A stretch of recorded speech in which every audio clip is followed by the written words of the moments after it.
Okay, we need to talk about the different file systems that are available to us. We'll just look at the overall, and then we'll get into the specific ones that we care about. Disk, network, database, and then there are special types of file systems. Usually when we talk about special types of file systems, we're talking about small devices, we're talking about operating systems for phones, those kinds of things. Remember what the file system does for us. It sets up the storage and allows the end user to access that storage. It creates this hierarchical organization that we can understand instead of worrying about where things are scattered throughout all of the disk. It does the management, the navigation. Usually it has a graphical user interface component to it that allows us to navigate a little bit easier, and it has data recovery features to it.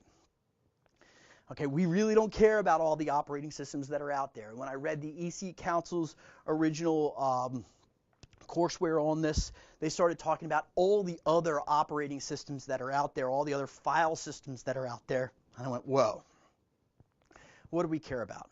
So then I looked at the operating systems that were out there.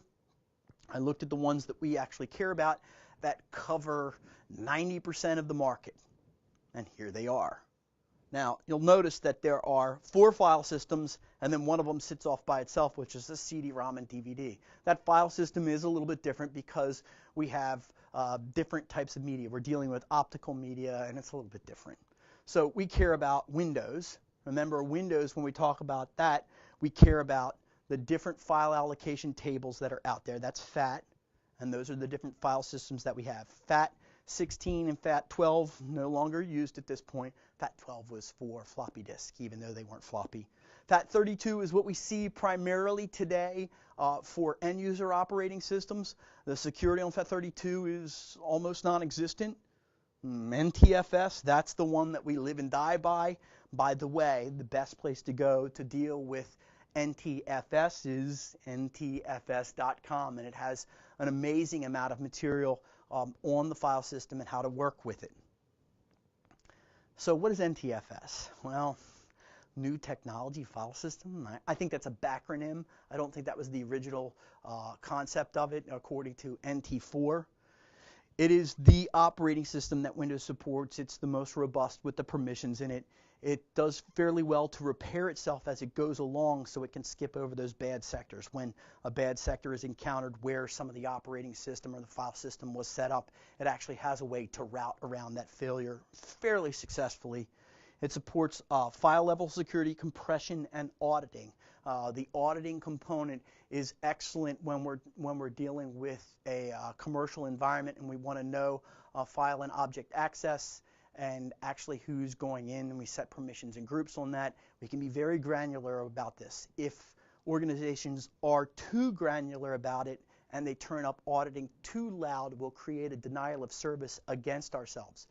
Now that is because auditing consumes a lot of processing power. It used to be that up until the current version of Windows, when we go back to Windows 2000, the reason why it consumed so much was because the event viewer actually consumed all of the memory by loading all of the events into memory. You had to load the whole event file, the EVT file, into memory to make it work. They've changed now in the new operating systems for 2012 R2, I think is the current version, and 8.1 is the end user operating system. Now we've changed the format of the event viewer and the way the actual event viewer works, so it consumes less memory and will allow us to actually log more. So from a security standpoint, what we can do is we can turn up the logging, but the problem is as we turn up the logging, we consume more resources and spend less time servicing the request of the end users and more time calculating what's exactly going on. So we have to strike that balance there from an enterprise management standpoint. Also remember, we've got to roll up all this log material and present it to somebody for them to actually review. My rule is only log what you can review, but a lot of operations, especially military operations, they go, I've got to log everything that I possibly can, and that causes problems. Usually a denial of service on themselves. So the NTFS supports large, powerful volume storage. It does self-recovering disk. It provides data security.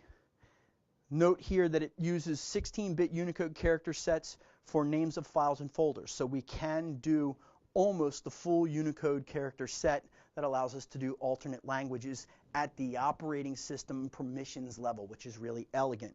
It is fault tolerant.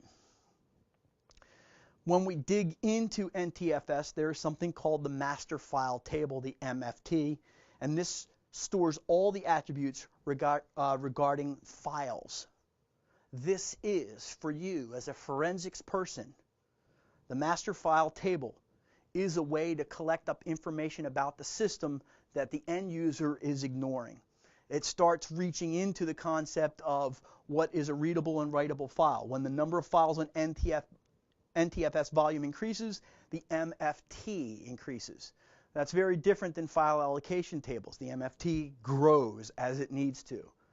There are utilities that defragment the NTFS volumes. Remember that the Windows can't move MFT entries. That's not what it does. It reserves space for the MFT and maintains it as it expands. Actually, what it does is it says, okay, I need extra space out here because they're going to grow, so I'll just carve myself off a really large section. The master file table has a lot of extents to it, and that can give you a lot of information about the file. It makes the metadata on file very rich, and we can use that information.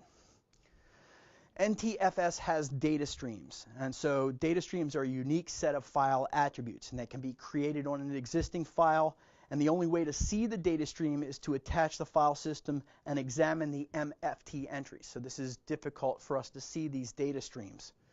They're basically, those data streams are lots and lots of metadata that you can bolt on any way you want to. NTFS does a really good job of compression, and it executes with NTFS. It's very elegant at compression. Here's the big thing, and this is the thing that we care about as far as you and I as forensics experts are concerned, is NTFS does encrypted file systems on a domain level or a per user basis. You can boot the operating system to an alternate operating system, try to get into the encrypted files, and without that key, you cannot get access to those files. It uses digital certificates with a public key pairing. The key vault or the key restore or key, it's basically key server, can be local to the end user if it's a non-domain account. The only time that we can get a recovery key from somewhere else is if we're actually in a domain, we've joined this computer to a domain, and then we can get access to that alternate key stored in, I believe, in Active Directory, so we can get the key recovery key. It has the encryption attribute set at the file or folder level, and we can encrypt or decrypt on the fly once we've logged in as the user. So here's your problem that you're going to run into. If they're using NTFS and they're logged in, you can get to their encrypted files automatically, and you have to pull that data off. That means that you're changing the file system.